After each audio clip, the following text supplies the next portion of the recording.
crash on Boundary northbound Moss Cross at Atlanta and police incident 199 in southbound, just after 96th Ave in the right lane. Good thing we're getting out of town.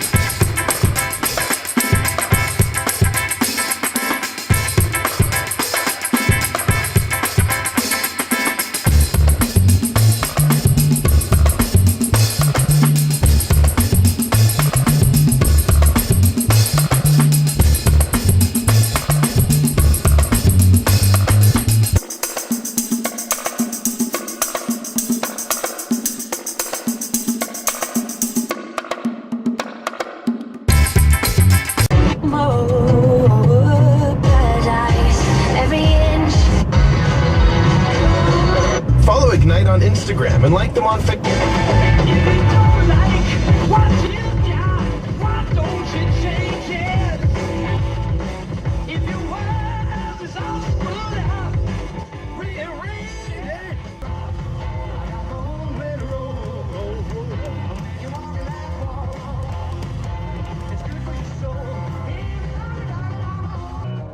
We fill it up with only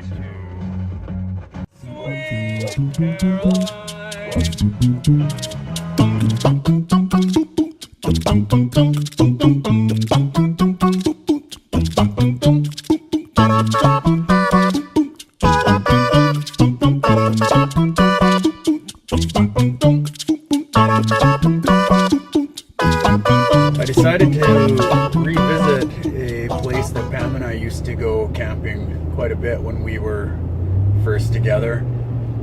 And we joke now about how easy it was back when we were younger, how easy it was to just jump in the truck and head out for the weekend and spend the weekend in the camper. But now it takes a little bit of a production that we got to get through. Got to make sure the cats have enough food. We got to make sure the dogs have food to come with us. Leave the... So we've been coming to Harrison for the better part of 10 years at least. We started coming out here right away. And the place we're going to is called Sasquatch Provincial Park. Now, names are given for a reason. This area is rich in Bigfoot sightings. Sasquatch is, I mean, it's a whole community out in this area that is dedicated to Sasquatch and Bigfoot. And there's a story that I guess it was about 100 years ago, maybe 150, when the settlers, the European settlers, were coming in and setting up their house by the lake here, and there was a family that bought a house out on the edge of town. Mika, quiet. And they lived out on the edge of town, quite a ways from everything. And one day when Mom and the kids were home, a visitor came onto their property that stood. He was described as being 8 to 9 feet tall, 600 or 700 pounds, hair covering him from head to toe. And this visitor harassed the family. They chased them into the house. The family had to get out their guns and take shots at this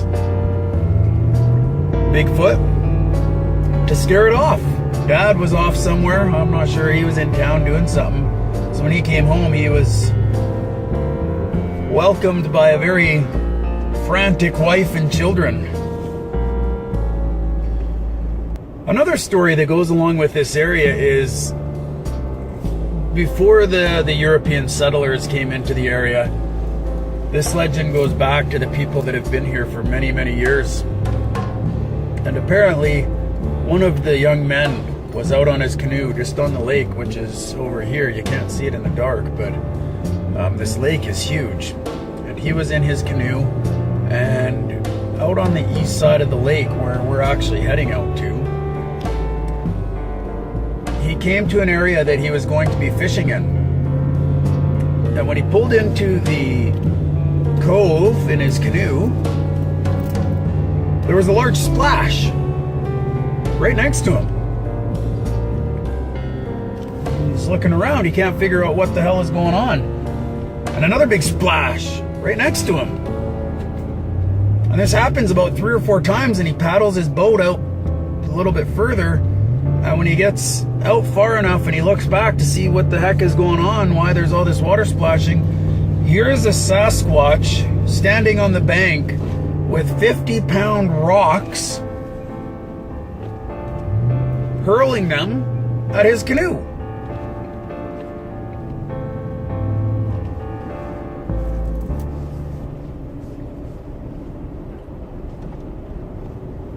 So this is where we're heading into. And I'm going to be honest, I'm a little bit nervous. I'm a little bit hesitant about coming up here. This is the first time that I've ever come out here by myself. See, Pam and I like to come out and go camping in the wintertime because there's so few people and it gets us away from everything. But it's also because of that, coming up here by myself. You know, when I was in Manning Park, it was okay. I had no problems. But coming out here to go to Sasquatch, because Pam and I did have our own experience with the Squatch. And it was pretty scary that weekend, and that was with the both of us. So I'm really facing my own fears here and coming out to an area it's got me a little bit nervous, but I'll be okay. I'm a big boy. Time to put my big boy panties on, right? I just passed the park warden, which I was kind of surprised to see, because typically they shut down the park and there's no services for the winter camping. But this is the first year that they're charging for camping now, for winter camping. So, you know, I gotta make a half-hour trip back into town tomorrow so I can go get some cash for. When I was talking to the warden, I was asking him about if there's any other people up here, though, and he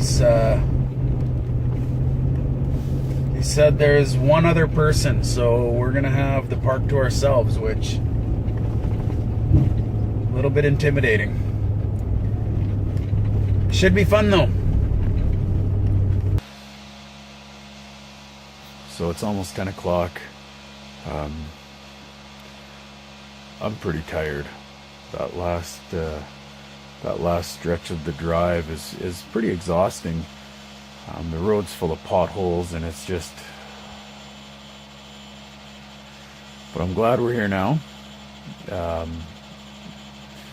It looks like 2 other campers are in the park with us tonight. It looks like probably for the rest of the weekend. Typically people who are out here at this time of the year, they like to keep to themselves. They're here for a reason, right? They know they come out here when there's nobody else around, so it's going to be a pretty quiet weekend. I guess tomorrow we'll head down to the lake, get some shots. Maybe we'll get up early enough that we can see the sun coming up over the ridge. And then we're going to take a run up to the other side of the other mountain. So it should be a pretty good day. Ooh. Now get some sleep. I'll talk to you tomorrow.